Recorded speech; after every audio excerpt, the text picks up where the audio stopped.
শিক্ষা, সংস্কৃতি ও মনুষ্যত্ব রক্ষার দৃপ্ত অঙ্গীকার নিয়ে পালিত হল ছাত্র সংগঠন এআইডিএসওর ৭২তম প্রতিষ্ঠা দিবস। রবিবার হলদিবাড়ি ব্লক কমিটির উদ্যোগে যথাযোগ্য মর্যাদার সঙ্গে দিনটি উদযাপন করা হয়। এদিনের কর্মসূচির সূচনা হয় সংগঠনের রক্তিম পতাকা উত্তোলনের মধ্য দিয়ে। এরপর শহীদ বেদিতে মাল্যদান করে বীর শহীদদের প্রতি শ্রদ্ধা নিবেদন করেন উপস্থিত সদস্য ও নেতৃত্বরা। শ্রদ্ধা জ্ঞাপন পর্ব শেষে সংগঠন কার্যালয়ে সংগ্রামের ৭ দশক ও বর্তমান শিক্ষা সংকট শীর্ষক একটি আলোচনা সভার আয়োজন করা হয়।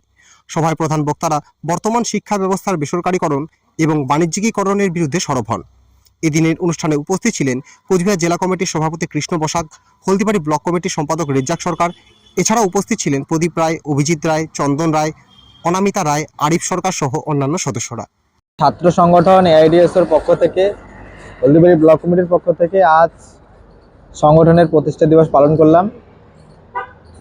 এআইডিএসওর যে ৭২ বছরের যে সংগ্রাম, ফলে আজকে ৭২ বছর পেরিয়ে আমরা একটা দিনে এসেছি এবং চরম পুঁজিবাদী আক্রমণের শিকার আমরা সকলেই। ফলে এআইডিএসও প্রতিষ্ঠা লগ্নে 1954 সালে 28শে ডিসেম্বর আজকের দিনেই যে একটা নতুন সমাজ গড়ার স্বপ্ন নিয়ে যে প্রতিষ্ঠা হয়েছে, সেই স্বপ্নকে পাথেয় করে আজ ৭২ বছর অতিক্রান্ত আমরা করলাম। ফলে আগামী দিনে যেভাবে শিক্ষার উপর আক্রমণ এবং আমাদের এই সমাজ ব্যবস্থায় পুঁজিবাদী যে আক্রমণ হচ্ছে, ফলে তার বিরুদ্ধে এআইডিএসওর যে লড়াই সংগ্রাম তা আরও তীব্রতর হবে। তারই আহ্বান নিয়ে আজকে আমরা হলদিবাড়ি ব্লক কমিটির পক্ষ থেকে হলদিবাড়ি সাংগঠনিক কার্যালয়ে আমরা এই দিনটি উদযাপন করলাম।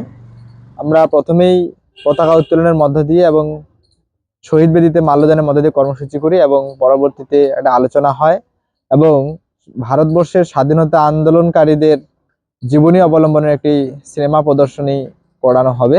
ফলে সেই সিনেমা প্রদর্শনী এখনো চলছে। আমরা ছাত্র সমাজের কাছে এই বার্তাই দিতে চাই যে যেভাবে শিক্ষার উপর একের পর এক আক্রমণ নামিয়ে আনছে কেন্দ্র এবং রাজ্য সরকার, ফলে শিক্ষা আনে চেতনা, চেতনা আনে বিপ্লব। ফলে সেই শিক্ষা আজ সাধারণ গরিব মানুষের কাছে সংকুচিত হয়ে পড়েছে। ফলে সেই শিক্ষা বাঁচানোর দাবিতে এআইডিএসওর যে কঠোর লড়াই আমরা চালিয়ে যাচ্ছি, এই লড়াই আগামী দিনে আরও ঐক্যবদ্ধভাবে আরও বড় বৃহৎ আকার নেবে। এই আহ্বান নিয়ে আজকের এই দিনটি আমরা উদযাপন করলাম। আমি রেজ্জাক সরকার, এআইডিএসও হলদিবাড়ি ব্লক কমিটির সম্পাদক।